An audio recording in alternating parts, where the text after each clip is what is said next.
Virage hors série vous est présenté par Silverwax. Silverwax, des produits de haute qualité conçus, fabriqués et testés au Québec.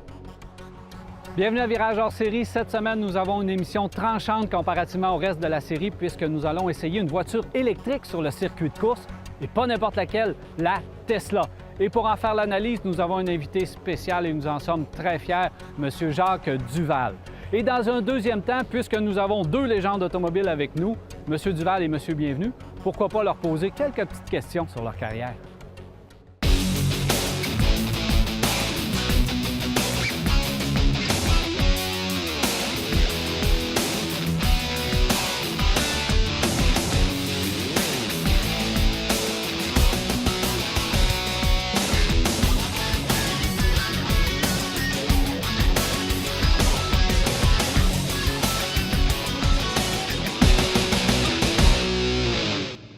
Je suis maintenant en compagnie de M. Jacques Duval et Jacques, bienvenue pour parler de Tesla dans ce segment. M. Duval, on va s'adresser à vous premièrement parce que vous possédez une Tesla et vous êtes intéressé à ce manufacturier. Parlez-nous pourquoi vous êtes intéressé à Tesla. Bien, disons qu'au début, je n'étais pas très friand de voitures électriques. J'avais même écrit des articles un petit peu contre la voiture électrique, disant que c'était des brouettes et que ça n'allait pas très vite. Mais sauf qu'un jour, je suis allé rencontrer un de mes amis qui venait d'acheter une Tesla et qui était absolument émerveillé. Alors j'ai dit, fais-moi essayer ça. On était sur la rue Saint-Denis à Montréal. Il a fait une accélération. J'en suis pas revenu. J'ai failli tomber en bas de ma chaise. C'était extraordinaire. J'ai dit, voilà une voiture qui a les performances d'une Porsche, la tenue de route de n'importe quelle voiture de sport, le freinage exceptionnel, parce que là, il m'a donné une vraie démonstration d'à peu près tous les aspects de la voiture. Et je suis tombé en amour avec le produit et j'ai tout de suite commandé ma voiture. Et tout le monde qui va essayer, si vous n'avez pas l'argent pour essayer une Tesla, allez pas l'essayer parce que vous allez tomber en amour et vous êtes capable de vous guérir par la suite. Monsieur Duval, écoutez, on comprend que la voiture, donc les performances vous a attiré directement oui, performance, vers la le luxe, voiture. l'habitabilité, tout ce que la voiture... C'est une voiture qui est tellement bien pensée, bien équilibrée, avec deux moteurs dans le cas de la mienne, c'est la 85D, P85D, il y a deux moteurs avec 740 quelques chevaux. Un couple instantané, parce que comme tous les moteurs électriques, ça répond immédiatement. Maintenant, qu'est-ce que vous pensez de la compagnie elle-même? Est-ce que vous avez regardé un petit peu du côté de la compagnie, son évolution? Moi, je n'ai que de bonnes choses à dire de la compagnie parce que le service est exceptionnel, la garantie est très, très bonne, est supérieure à celle des voitures ordinaires. Et moi, je suis reçu comme un roi à chaque fois que je vais au garage. Je connais des gens qui ont envoyé leur voiture par camion, qui sont venus chercher la voiture par camion pour la réparer et la retourner dans les mêmes conditions. Alors, non, ils font vraiment un travail extraordinaire à ce point de vue-là. Par contre, en ce moment, avec l'amélioration des ventes, il y a beaucoup de voitures sur le marché, ça commence à diminuer un petit peu en rapidité peut-être, mais la courtoisie est toujours là. C'est ça, Jacques, on va surveiller justement l'arrivée du modèle 3, le modèle X, les livraisons au niveau des livraisons, l'usine de batteries qui sont en construction. Ils ont du pain sur la planche. Absolument. Mais il faut dire que ce qui est arrivé à une voiture comme Jacques s'est porté acquéreur, c'était presque les débuts de ce type de voiture-là. Alors, c'est certain que davantage il y aura de voitures sur la route, davantage on va prendre un petit peu plus de temps pour répondre au service qu'il y aura besoin sur ces voitures-là. On sait je suis, moi, actuellement, un véhicule qui est parti, exemple, de Victoria et qui traverse le Canada avec une roulotte de safari condo, une Alto en arrière. Et c'était la nouvelle avec les porte-papillons. Le modèle X, Modèle X qui s'en vient vers ici. Et on espère avoir cette voiture-là prochainement pour être capable de pouvoir en parler. Mais personnellement, c'est un véhicule que je trouve drôlement intéressant et à entendre les commentaires de Jacques et avoir roulé à bord de la voiture sur un circuit comme ici aujourd'hui. Parce que les fois qu'on a conduit cette voiture-là, on l'a toujours conduit en circuit urbain ou auto. On n'a jamais eu l'occasion de la pousser et de savoir ce qu'elle y avait dans le corps. On va en parler. Ça s'en vient. On va en parler tout à l'heure de qu'est-ce qu'elle a dans le corps. Monsieur Duval, qu'est-ce que vous attendez de Tesla? Qu'est-ce que vous voulez que cette compagnie-là fasse pour je pense qu'en ce l'avenir? moment, cette compagnie fait face à un dilemme. Ils ont réussi, en présentant le modèle 3 récemment, à encaisser à peu près 400 000 réservations à 1 000 $ chacune. pour le Model 3 qui va sortir on ne sait pas quand, parce qu'ils n'ont vraiment pas l'espace en ce moment pour construire cette voiture-là en surplus du Model S et du Model X. Alors, ils ont un petit problème en ce moment qui est un problème rassurant et plaisant, mais qui demeure un problème parce qu'ils n'ont pas l'espace pour accélérer la production et remplir toutes les commandes. Il y a des gens qui vont devoir attendre 4-5 ans avant d'avoir leur voiture. Est-ce que Tesla va devoir faire face aussi aux constructeurs traditionnels qui, eux, vont arriver avec des voitures? Est-ce que vous pensez que les compagnies comme Ford, comme GM vont pouvoir concurrencer Tesla? C'est à peu près temps qu'ils se réveillent. Puis le plus drôle de l'histoire, c'est que Elon Musk, le grand patron de Tesla, souhaite de la concurrence. Il a d'ailleurs mis ses brevets gratuitement à la disposition de tout le monde pour qu'il puisse construire une voiture. Écoute, ce gars-là est parti avec rien du tout. Il a construit une voiture qui n'a aucun défaut. En l'espace de quelques mois, peut-être une année ou deux, il nous a caché des choses pendant qu'il travaillait sur la voiture. Mais il reste que cette voiture-là est apparue et il n'y a aucun problème majeur, alors que toutes les compagnies, les grandes, que ce soit Chrysler, GM, Ford, n'importe qui, ils font constamment des rappels parce qu'il y a des imperfections sur les voitures.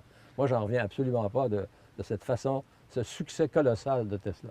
Donc, on voit, Jacques, que je pense que les Ford, GM de ce monde ont du travail à faire.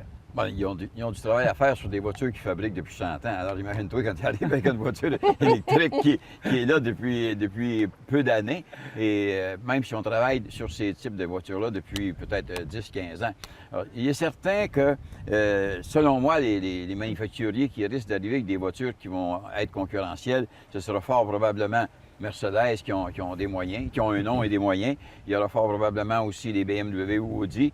Mais ce que je crois voir dans le collimateur, c'est beaucoup plus Hyundai qui va se réveiller plus rapidement, dû au fait qu'eux, ils ont élevé, ils ont les batteries et ils avaient essayé de travailler avec Toyota pendant des années pour devenir partenaires. Et finalement, ils ont réalisé que Toyota les ignorait. Jusqu'au jour qu'il y a quelqu'un chez Hyundai qui s'est levé de bout et dit « Hey, on va s'en faire une voiture, nous autres, on les a les batteries, fait qu'on va en développer une. » Et avec les gens avec lesquels ils se sont entourés, les gens de Hyundai, ont juste à penser aux dessinateurs et certains ingénieurs. Alors, ces gens-là sont partis de l'Allemagne, ils sont partis avec leurs mêmes idées à vouloir construire une voiture performante, une voiture jolie, performante et agréable à conduire.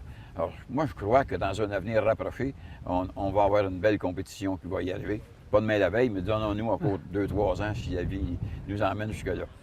Pour l'instant, nous avons une belle Tesla en arrière. Alors, M. Duval, on peut aller s'amuser sur le circuit avec votre voiture? J'ai aucune objection, mais non, on va s'amuser un peu quand même parce que je n'ai jamais encore conduit la voiture sur une piste et je suppose qu'elle est excessivement rapide parce que je vois sur la route. Alors, on va après mettre le pied au plancher.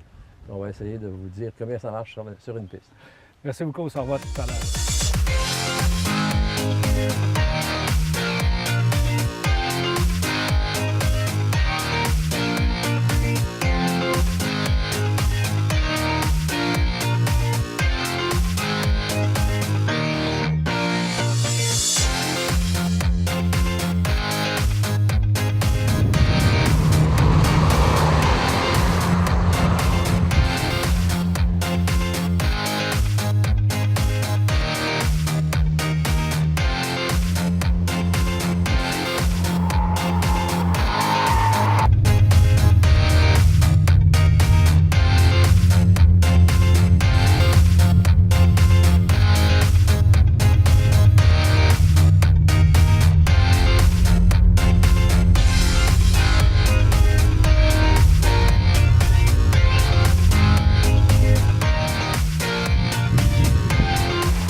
Tesla est une société californienne fondée en 2003 par 5 ingénieurs qui commercialisent des véhicules tout électriques haut de gamme. De ses 5 fondateurs, le plus populaire est sans aucun doute son PDG, Elon Musk, qui a également fondé PayPal et SpaceX. Le but de Tesla est de prouver qu'on peut avoir une voiture électrique aussi performante qu'une voiture à essence, et ce, sans compromis. Le nom de la marque provient de l'inventeur serbe Nikola Tesla, connu pour ses travaux sur l'électricité et qui a également fait breveter un moteur à induction en 1888. Tesla est une entreprise à vocation innovante, soucieuse de l'environnement et qui a pour objectif de construire les véhicules de demain. Lancée en 2012, la Model S est la première berline 100% électrique haut de gamme au monde.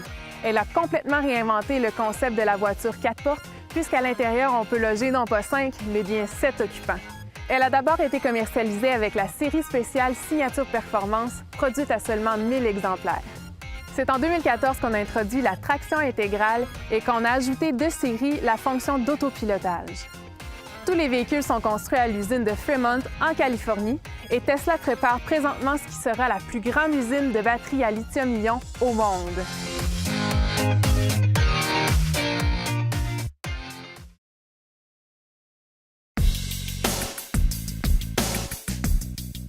Je suis présentement accompagné de Jean Guéroy de Desharnais Pneumécanique. Salut Jean-Guy. Salut Daniel. Alors, le pneu sport de la semaine, un Goodyear. Et Jean-Guy, je pense qu'à venir jusqu'à maintenant, c'est le moins spectaculaire si on regarde la semaine. Attention Daniel, il ne faut pas se fier aux apparences. Goodyear Eagle Sport, oui, c'est plus traditionnel comme dessin de bande de roulement. Par contre, l'efficacité, l'empreinte au sol, toute la surface de caoutchouc qu'on va avoir, on va être capable de supporter des véhicules costauds, sport, et également aussi donner une bonne adhérence sur pavé mouillé autant que sur pavé sec. Ça, c'est plutôt rare. Donc, l'évacuation de l'eau, c'est sa force. Et on sait très bien qu'en vivant au Québec, il faut faire face à toutes les intempéries. Donc, ce pneu-là peut rendre de fiers services. Une douceur de roulement aussi, hein? Très bonne douceur de roulement. Parce qu'au niveau de la carcasse du pneu chez Goodyear, on a développé au fil des ans un produit où ce qu'on met une couche pour isoler l'acier correctement de la bande de roulement. Ça fait en sorte qu'on ne répercute pas le bruit de roulement, le décibel qu'on entend normalement de friction sur la chaussée. On ne l'a pas dans l'habitacle de la voiture, donc ça nous donne une douceur de roulement comme si on était sur des coussins d'air. Merci beaucoup, Jean-Guy. Plaisir.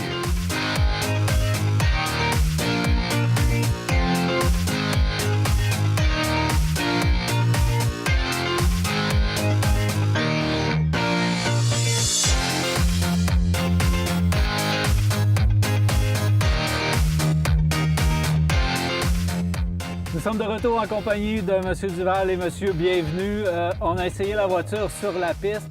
Alors, j'ai hâte de vous entendre dans son comportement routier, qui n'est pas son élément normal. Je m'attendais à beaucoup, mais j'ai été surpris, j'ai été éberlué parce que c'était plus que ce que je croyais. Au point de vue accélération, reprise instantanée, tenue de route, ça colle au bitume d'une façon incroyable. Quand on pense à une voiture qui pèse au-dessus de 4000 livres, et qui se comporte comme ça ne penche pas du tout. Il n'y a aucun roulis dans les virages. Ça tient, le caoutchouc est scotché à l'asphalte. C'est absolument incroyable. Le freinage, peut-être, pourrait être amélioré parce qu'après 2 ou 3 tours, j'ai senti que ça commençait à faiblir un peu. Mais disons que ce n'est pas une voiture faite pour ça. Là, on allait dans les derniers retranchements de la Tesla, de façon à avoir quelque chose à dire justement sur son comportement routier. Elle est confortable en plus, avec des suspensions ajustables au niveau que vous voulez. Bref, j'aimerais peut-être savoir ce qu'en pense Jacques, parce qu'il a aussi roulé avec, puis il était moins familier avec la voiture. Oui. La même chose que toi, dans l'ensemble, Jacques, c'est qu'on sent que c'est une voiture qui a une accélération tout à fait phénoménale. On a roulé d'autres types de voitures ici. Je pense à la Z06 de Corvette, qui est une voiture extrêmement puissante, avec 650 chevaux. Mais quand on monte à bord de la Tesla, c'est beaucoup plus facile à conduire, beaucoup plus doux. Premièrement, il n'y a aucun son.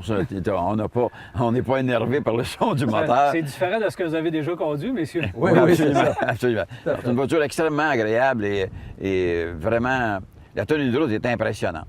Et freinage, je n'ai pas conduit assez longtemps pour savoir, mais j'imagine que Jacques, qui vit avec à tous les jours, cette voiture-là, comment est-ce que ça se vit à tous les jours? Pour en revenir à l'absence de bruit, par exemple, ça nous induit en erreur un petit peu à un moment donné, c'est parce qu'on a tendance à aller plus vite qu'on devrait. La voiture n'a aucune impression de vitesse. Et quelquefois, tu arrives dans un bouchon de circulation ou encore à un feu rouge et tu dois arrêter rapidement et tu vois beaucoup plus vite que tu penses. Alors là, on plonge sur les freins, puis c'est des arrêts un petit peu en catastrophe des fois. Mais ça fait partie du comportement de la voiture et c'est tout à fait normal. Et c'est pas dangereux si on conduit attentivement. Maintenant, il faudrait peut-être parler aussi de sa façon d'aborder cette voiture-là. Il faut absolument changer sa manière de conduire une auto. À tous les jours, lorsqu'on achète une voiture électrique comme ça, le défi, c'est la recharge. C'est la recharge. Maintenant, il y en a de plus en plus au Québec. Il y a les Saint-Hubert Barbecue, les Rona, un peu partout. Il y a beaucoup d'endroits où, pour attirer la clientèle, on a des stations de recharge pour les voitures électriques.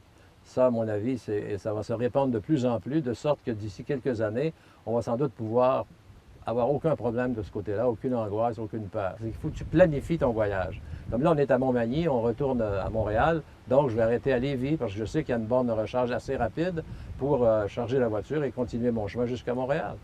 Alors, c'est un peu la façon d'apprendre à vivre avec une auto électrique. C'est ça, parce c'est que de planifier. l'auto électrique, comme Elon Musk d'ailleurs, va changer le monde. D'ici peu, peut-être qu'on sera passé, on ne vivra pas assez vieux. Je pense Justement, Jacques, on va essayer de voir ça. Est-ce que le marché, les gens sont prêts, l'industrie automobile, est-ce que la transition est pour demain? Bien, c'est pas. Moi, je dirais pas pour demain, mais après-demain, fort probablement. Alors, donnons-nous encore 3, 4 ans, 5 ans maximum, on va avoir davantage de ces véhicules-là qui vont être sur le marché. Comme je pense qu'il y a beaucoup de Québécois qui sont en train de se développer, si on veut, là, mentalement, à dire, bien, moi, je vais acheter une Volt, je vais acheter une Leaf, je vais aller davantage vers l'électricité. Et nos gouvernements, actuellement, je pense, sont en train de pousser en ce sens-là. D'ailleurs, en installant des bornes un peu partout sur les autoroutes, etc. Ça va nous inciter, ça va nous sécuriser. Et c'est juste la peur qui nous empêche d'aller plus loin. Un bel exemple de ça, c'est qu'on a publié récemment un livre qui s'appelle « L'auto électrique, hybride et éco-énergétique ». Et on en vend comme des petits pains chauds, c'est incroyable, parce que les gens, justement, veulent apprendre, veulent se renseigner en vue de ce qui va arriver. Comme Jacques l'a si bien dit, ils ne sont peut-être pas prêts maintenant à faire le saut, mais ils s'y préparent mentalement. Et quand ça va arriver et que ça sera beaucoup plus répandu, je pense que ces gens-là vont acheter des voitures électriques. Nous sommes sur un circuit de course. Monsieur Duval, est-ce que vous souhaitez l'arrivée d'une voiture sport électrique? Bien, disons que Tesla a commencé comme ça. Il y avait un modèle Lotus qu'ils ont pris et ils l'ont transformé en une voiture électrique qui a eu un succès mitigé. Je dirais qu'ils s'en ont servi pour corriger leurs erreurs du début et ils en sont arrivés au modèle X. Pas au modèle X, mais au modèle S. La seule chose que j'aime moins de cette voiture-là, et je pense que Jacques va partager mon avis, c'est un peu trop gros. Si on l'avait en plus petit format comme le modèle 3 qui va sortir bientôt, bien, pas bientôt, mais dans quelques mois, ce serait davantage plaisant à conduire que ça l'est en ce moment. Moi, j'ai jamais aimé beaucoup les grosses voitures. J'ai toujours parlé en faveur des plus petites et je pense que la plus petite des Tesla va faire le travail. On va faire un malheur. Merci beaucoup. Un plaisir.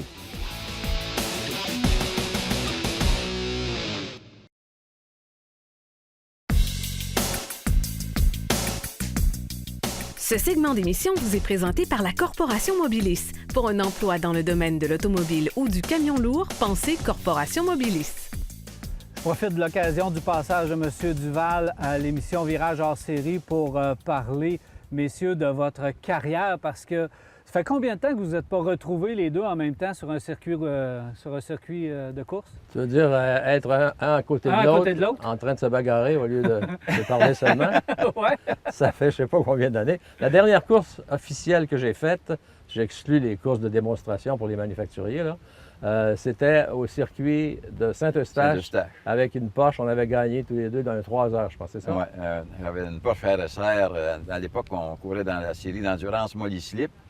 Et j'avais gagné au niveau du championnat et je me souviens que le samedi matin, je crois, ou le vendredi matin, en tout cas, mettons le samedi matin, j'étais au circuit avec ma voiture, puis je me suis dit, pourquoi se faire que je partagerais pas ça avec Jacques? Et c'est un type que j'ai toujours considéré beaucoup. Et je me souviens d'avoir pris le téléphone et d'avoir appelé Monique. Ah oui? Puis Monique a dit, il est pas loin, il va te rappeler, ce sera pas long. Puis ça n'a vraiment pas été long. C'était à l'époque où on avait des téléphones avec des fils. Alors, les téléphones sans fil, c'était un peu plus loin. C'est plus rejoignable, un peu plus facile. Parce que, messieurs, vos carrières ont été parallèles presque tout le temps. Oui. Parce que vous avez été rivaux en course auto. C'est comme ça, que vous vous êtes connus. Je pense qu'on peut dire qu'on a fait nos carrières à bord de voitures Porsche en général, la plus souvent. Moi, j'ai conduit autre chose, mais c'est pas important. Surtout, les Porsche ont pris la vedette. Et Jacques a fait la même chose. Alors, évidemment, avec la même voiture, les gens avaient bien des commentaires à passer sur nos aptitudes de pilote. Ah oui? Et c'était pas mal de fun. Et puis, Mais je pense que la course automobile nous a permis, avec les années, de se connaître mieux, de se rapprocher et d'en arriver un jour à faire un métier semblable Ben, à ce c'est qu'on ça, fait. c'est que la vie ne vous a pas lâché après la course Ben automobile. non, lui, moi, j'étais journaliste automobile. Ben, c'est ça, puis voilà là- le journaliste Moi, j'étais automobile. mécanicien. Ben oui. Mécanicien. Parce que vous avez continué à vous côtoyer en tant que Ouais. journaliste automobile par Tout à après. fait. Un métier d'ailleurs que vous avez. Puis moi, créé de j'ai toutes pièces. progressé à un moment donné. Après les Porsche 911, j'avais eu des... Avant ça, j'avais eu des Porsche 904, 906, des prototypes qui étaient des voitures extraordinaires et que j'ai vendues pour des peanuts et qui valent aujourd'hui Des millions. plusieurs millions. Alors, ça a été la gaffe de ma vie. Lui aussi, il a eu des voitures qui, aujourd'hui, valeraient des millions, Aussi. mais on les a plus, Mais malheureusement. si on voulait continuer un à en peu acheter d'autres, il niaiseux, fallait vendre effectivement. ceux-là. OK. Fallait en vendre, en racheter. Ben, moi, je me souviens que quand j'ai acheté la première Porsche de course de Jacques, et j'ai été chez Household Finance à Granby. J'avais vendu HFC, ça 5 000 piastres en plus. HFC ne savait pas qu'il me commanditait en course. OK. Alors, j'avais une voiture de course qui était financée par Household Finance à l'époque. Mais ce qui Et, est... vos débuts, suite à la fin de la course automobile, vos débuts comme journaliste automobile, la transition s'est faite de quelle façon? J'ai commencé en 1969. Ça faisait déjà quelques années que je faisais de la course, 2-3 ans à peu près. Puis à un moment donné, il y a un gars de la presse qui était en voyage avec moi pour aller essayer une Renault quelque part en Europe, quelque part en France surtout. Et il m'a dit, je quitte la presse dans quelques semaines, je m'en vais fonder le magazine McLean. Et si ça t'intéresse, le job de chroniqueur automobile à ma place, c'était Albert Tremblay qui s'appelait. OK. Il dit, je vais parler à mes patrons, puis tu pourrais avoir le job. Et effectivement, Roger Levin, qui était le directeur des éditions et de la presse à ce moment-là, m'a rappelé et j'ai eu l'emploi. Et vous étiez à peu près toute seule comme journaliste automobile à l'époque. Oui, je débutais comme journaliste automobile, mais il n'y avait personne d'autre qui faisait ce métier-là. Ouais, c'est ça. Alors, dans les voyages, j'étais tout seul. Après ça, bien, il y a eu les Bob McGregor à Radio-Canada qui est venu se joindre à nous, les gars de Toronto. Après ça, Jacques est arrivé dans le portrait. Puis bon, Pour le Journal de Montréal. Ouais, Donc, ben, moi, et là, Ben, donc, vous vous côtoyez dans des médias. ben oui. Puis Encore une fois. on faisait des voyages ensemble un peu partout. On a voyagé au Japon, on a voyagé en France, en Europe, partout. Une fois, on est allé visiter un musée à Mulhouse. Et puis, il nous avait donné des petits laissez-passer pour rentrer dans l'endroit en question. Et le gardien qui prenait les tickets, il prend le ticket de Jacques Rainville en premier, qui était un gars de Québec, Ben oui. Jacques Rainville. Le deuxième, c'est moi, Jacques Duval. Lui, il passe, il donne son ticket, Jacques, bienvenue. Et le français de dire, mais dites donc, vous n'avez pas d'imagination au Québec, tout le monde s'appelle Jacques. Et lui de répondre, oui, c'est pour ça qu'on met un S à la fin.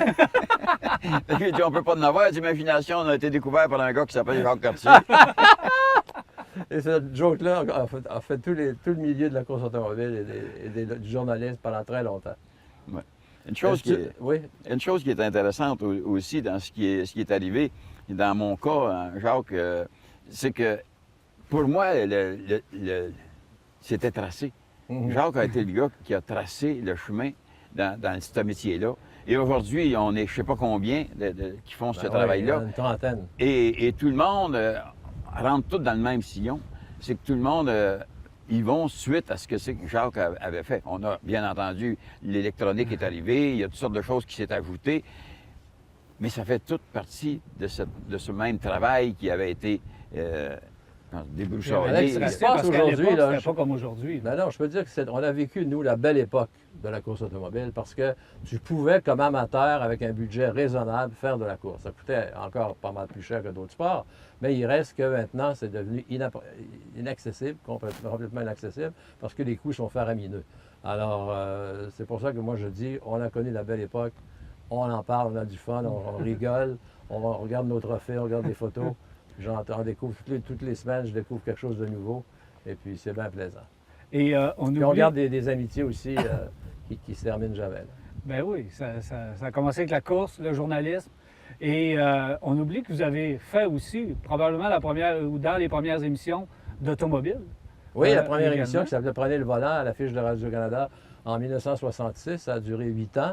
Et ça a été le tremplin pour moi. C'est ce qui m'a permis de me faire connaître, de devenir une valeur. Et la course automobile, à ce moment-là, donnait de la crédibilité à mes commentaires parce que c'est pas n'importe quel techno qui peut arriver à la télé puis dire du mal ou du bien de telle et telle voiture sans rien connaître. Alors, le fait que j'avais fait de la course, j'avais côtoyé le milieu, ça m'a vraiment aidé à me faire un nom et à me crédibiliser auprès du public. moi, je me rends compte qu'aujourd'hui, après nombre d'années, que moi, ça fait 37 ans que je travaille dans ce métier-là, j'ai eu la chance de voyager avec Jacques. J'ai eu la chance on a fait beaucoup de chemin ensemble. On a fait le Japon assez souvent pour en venir à parler japonais. On dit Toyota, Honda, Mazda. Il y a un chapitre du Japon qu'on ne pourrait jamais raconter parce que ça ne se dit pas à la télévision. Mais il y a eu des choses mémorables qui se sont passées au travers les ans. Et moi, j'aime ça parler d'amitié. J'aime ça parler de gens en qui je peux avoir confiance et qui restent mon mentor. Bon, ben c'est vraiment Merci agréable. beaucoup. Monsieur Jaco. Merci. On va le mettre comme ça. C'est ça. Sur ces belles paroles, je vous remercie Merci beaucoup, beaucoup. messieurs. Plaisir. Voilà, c'est déjà tout pour l'émission. Si jamais vous avez apprécié l'entrevue avec messieurs Bienvenue et Duval, sachez que nous allons vous la présenter en intégralité cet automne à Virage. La semaine prochaine, une Italienne pur sang qui risque de vous surprendre, l'Alfa Romeo 4C. Bonne semaine. Virage hors série vous a été présenté par Silverwax. Silverwax, des produits de haute qualité conçus, fabriqués et testés au Québec.